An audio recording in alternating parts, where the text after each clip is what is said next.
something happening here, but what it is ain't exactly clear.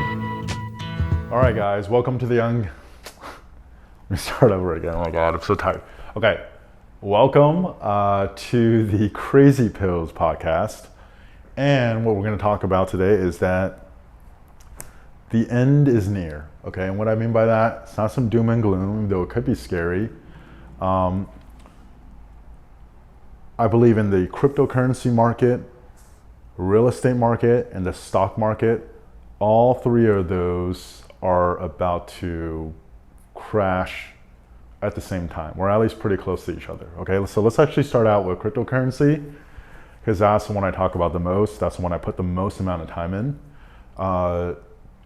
Cryptocurrency, in my opinion, 2 to 6 months, at most 6 months, probably closer to 2, and can be either less, even less than that. Okay, and then the real estate market. So just gotta give you guys an idea.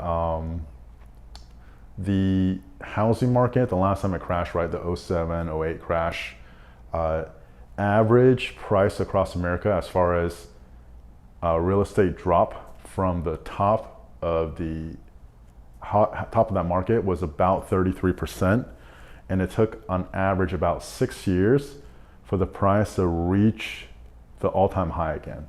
Okay, have you guys studied the Japanese economy? So they had a very bad crash in the early 90s. Real estate there actually, the price dropped close to 90%. It sounds ridiculous, yes, 90%. And we're going on about 30 years now, and the Japanese economy actually never recovered. So from a GDP and growth standpoint, and their real estate actually never recovered, okay? And then with the stock market, in the stock markets, it's actually probably the easiest one to get a handle on, right? Traditionally, when you own stocks, it's shares of a company, okay? So the earning, one number that you could just take, or you could look at forward P over E, so price over earning ratio, and you can actually see historically what it has been in, say, like the automobile industry or the tech industry or pharmaceuticals, right? You can see historically what it has been and then what it is at now. And I haven't looked at it, actually I don't think since this year, maybe it was late last year, but even late last year when I looked at Tesla, right? I think the forward P&E for the automobile industry was like 5 or something, and Tesla at the time was like 80. Okay, so you can get an idea. There's indicators to gauge what the price should be, and then what's actually going on with the stock price, right? So all three of those are in a bubble. Funny enough, I don't think my sister watches the podcast or listens to it, so I can talk about it. Oh, and by the way, if you're actually listening to this is one I would highly recommend you actually watch on YouTube, because I'm going to have some charts I put in there. This one will be a little bit more extensive, where I talk about, I actually still think there's a huge opportunity to make money. It's just, you just got to know you missed out on a portion of it, a huge portion of it, but you're actually going to get in, if you get into today, which is what, like April 18th or something, where you're actually going to be able to get in right before the last wave where prices start going parabolic, and then the reward versus risk chart starts flipping over, where it gets riskier and riskier and riskier. And then the next wave of people that get in after this wave, I think are going to be the people that really get screwed. And unfortunately, when it comes to the anatomy of a bubble, most people actually get in right during that last wave. Okay, so if you're not sure and you're just not going to get in, fine, don't do it. But if you actually are considering it, this is it. Okay, the next phase, which I'll go over a little bit later on in crypto, if you get into it in that next phase, you're statistically going to be the people that go in, and the term that they use in crypto is you're going to get wrecked. Okay. Actually, my business partner C was just telling me a story today. So he says, like, in 10 years, he hasn't really been concerned about the real estate market. But recently, so one of my best buddies that I actually linked him up with, Steve, to purchase a home. And it was like a $400,000 or $450,000 house. My buddy went in $50,000 over the listing price, waived inspections, and waived appraisals, and was only the fourth best offer, right? Or another one that Steve was telling me about today was, I think it was like a $250,000 home, right, that he was helping sell, and then someone actually came in at the end, offered, I think, the listing price, but then offered to pay 20 grand cash on top of it, and also waive all these things, right, just to get it. And like it's starting to get absurd when someone is willing to pay almost 10% of the value of the property in cash just to be able to get it, right? So you can see right now, you call it a seller's market, I call it a bubble building up, okay? I was too young for the .com bubble. I remember, like all these sites where, hey, internet, that's a new thing, right? But I was old enough to remember, I am old enough to remember the housing crisis that happened in 2007. And I remember even as like a very young adult, always hearing people talking about houses and how it's a great investment, and how like in the last year, the value of their house has gone up like $80,000, and like, they could sell, like all that stuff. So a lot of this actually seems very, very familiar, okay? Now what's different with this one, right? If you go watch The Big Short, the movie The Big Short, I think they do a phenomenal job of kind of painting just how corrupt this whole financial system is, and how like you just got these essentially like assholes who are just making money as the middlemen, selling people bullshit, and then essentially creating the problem, right? And then after the problem becomes so bad, and then they're failing, right? They're buddies with the Congress, the Federal Reserve, just Wall Street banks essentially, and then they go and get bailed out, right? And just does a phenomenal job of painting that. So you want to get a feel of what happened, but it was subprime mortgages. That was the focus in the 2007 housing crisis. So basically, what they were doing were, banks were essentially giving out loans, and they were just waiving any kind of standard. Anyone could get a loan, right? And then they were packaging these shitty loans with some good loans, right? And then calling it something else, and then essentially selling those loans to other people as an investment vehicle, right? Like, hey, you know what? You could buy this bond, which is not bond. You could buy this. I don't think it was a mutual fund. Might have been probably more like a ETF, exchange transfer fund. You could buy this fund, which is made up of all of these mortgages, right? And houses keep going up, so that means like the price of like this loan, it's guaranteed it's going to be good. And people were buying these investment vehicles, thinking they were investing in their future. And then when it popped, it wasn't just the housing crisis, even though that's where it started, right? But a lot of people's portfolios just got wrecked, and you can see what it did to the world's economy. It took a long time to recover. Okay, if you actually like follow one guy I really like, his name is Jim Rickards, and probably the best book or first book to read from him is, I think it's Aftermath, but all of his books are great, right? He kind of actually does a really good job of like laying out what happened. And also the first book I read, I think it was Aftermath. It was written like 2015. He actually predicted what was going to happen in the future, right? So I read this last year, 5 years later, and his predictions were actually coming true. It's kind of crazy.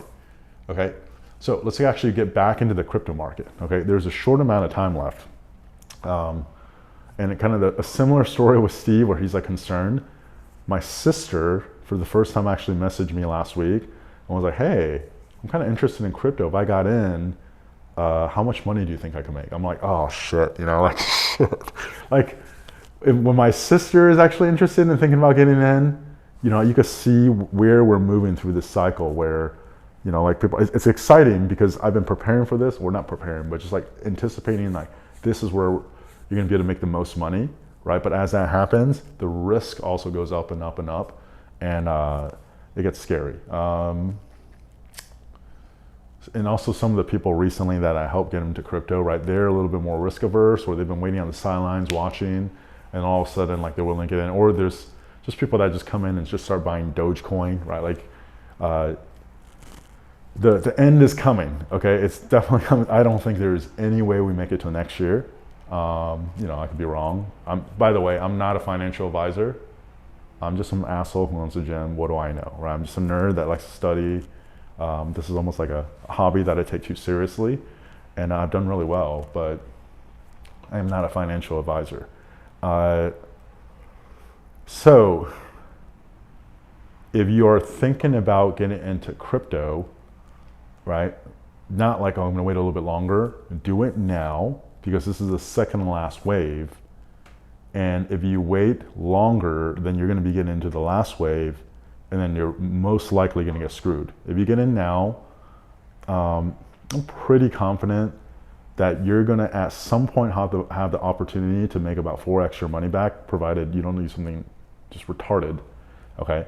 Doesn't mean you'll actually make 4x your money, right? There's gonna be an opportunity, but you have to actually manage a risk, know your exit strategy, and already figure out, hey, you know, what to look for before the bubble pops, and then how am I gonna level out while there's euphoria, right? You're gonna be making a lot of money, percentages are gonna go up like crazy, and while that's happening, can you actually have the emotional self-control and discipline to actually execute your strategy, okay? Because it could be like, oh man, it's gonna go, I'm just gonna let it run to the end of the day. It doesn't work like that. And it's not like it's gonna go up and it's gonna flatline and people are like, you know, it's gonna be going up and all of a sudden the fun's over and it crashes down, okay? If you study the anatomy of a bubble, you study what happened in the crypto market in 2017, beginning of 2018, back in 2013, like the stock market, the crash like 1929, I think 1987, obviously 2000, 2001, you know, what happened with the housing market, right? There's always gonna be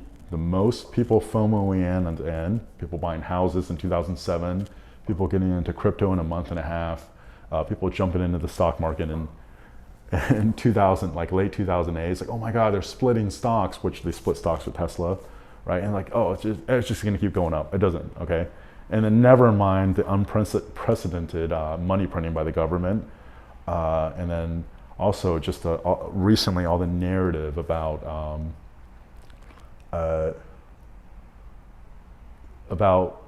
cryptocurrency being used for money laundering. It's just their way to justify coming after crypto, because if you actually understand crypto, you know that governments hate it, right? Because they can't control it, they can't manipulate it, and it's actually decentralizing control of a financial system, and that's what the crypto's use case is, and making it a fair market. And governments hate that, okay? If they can actually ban it right now, they would. It's just you gotta be really, really careful, because there's already enough of a adoption awareness.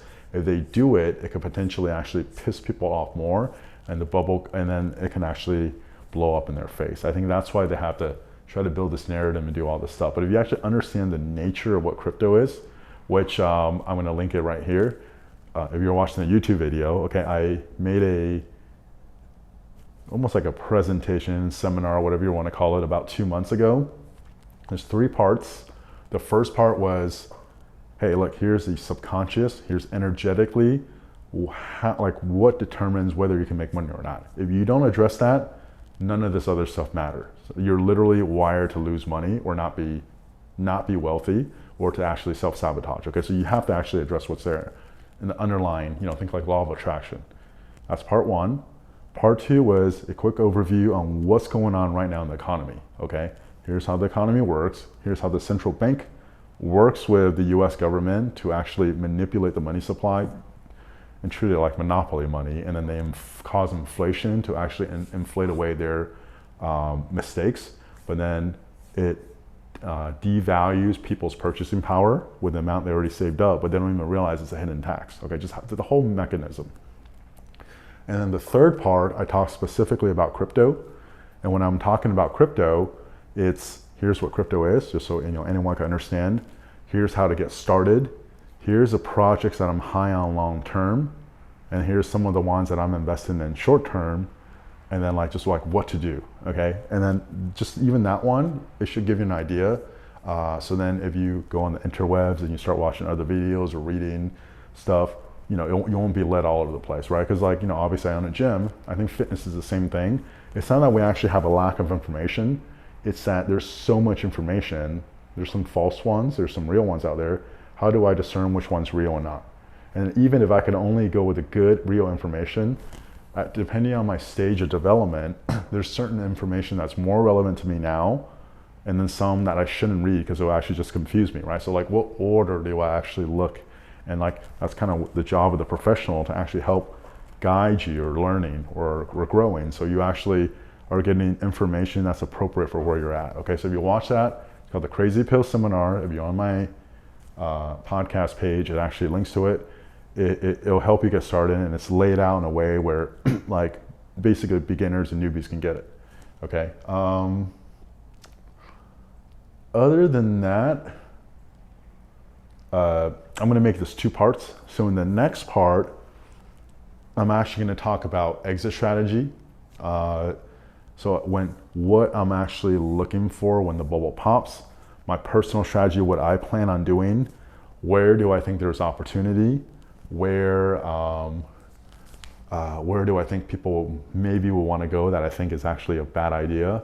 And again, this is just my personal opinion, not a financial advisor, right? But just to get you guys thinking, and then preparing for like what's coming in the next 6 months or less, okay? And then I'll just end with this. I mean, don't be lazy, watch the video, but in the video that I made 2 months ago, the Crazy Pill Seminar, I already talked about this, okay? When you're going to FOMO into Bitcoin, so if you're a newbie that you want to get in on the second to last wave, your emotions are going to tell you to buy Bitcoin, it's going to tell you to buy Ethereum, and it's going to tell you to buy Dogecoin. Don't do any of those 3. Bitcoin and Ethereum, I think it'll still go up a little bit. There's just not much upside left in there, okay? And you think about it, if you actually want to buy those and you're a newbie that's FOMO in now, like right before it pops, your first instinct is probably not going to be right, okay?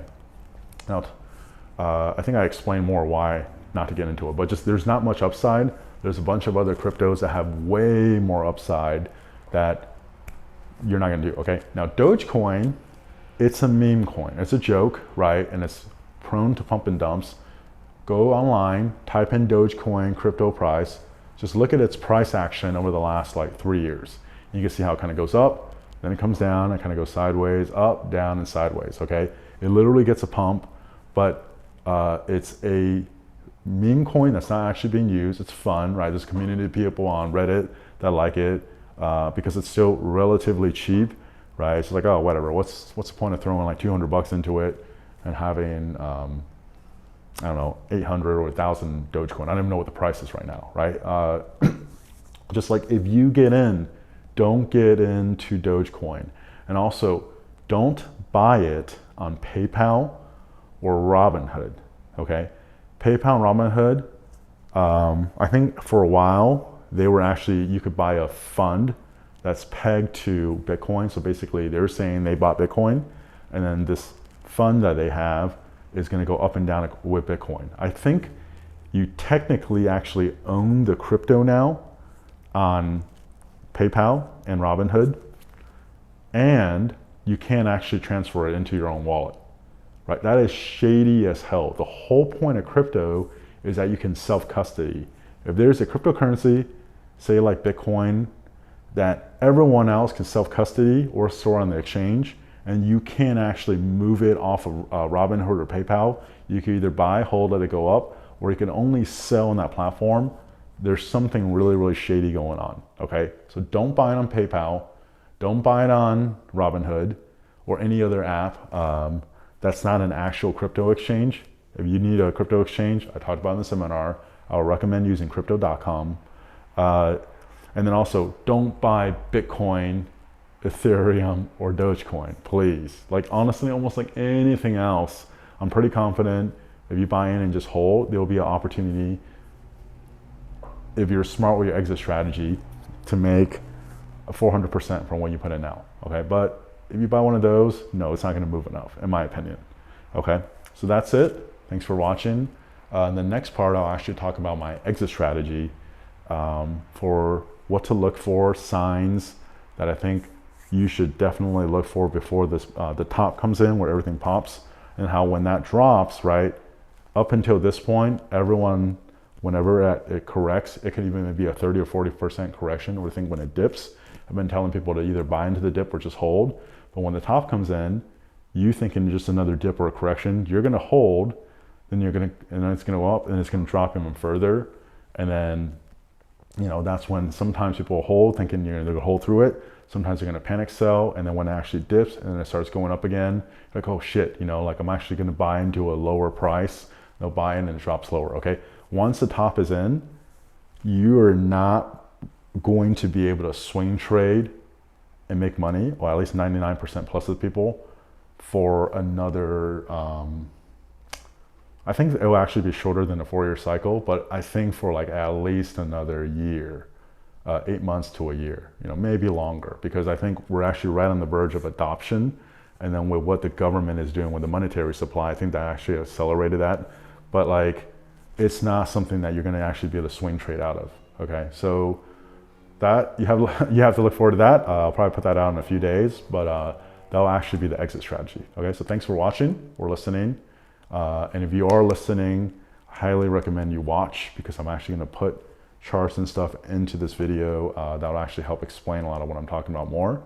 And I will talk to you guys or see you guys next time. Magic, magic, magic, magic, magic, magic, magic, magic, magic.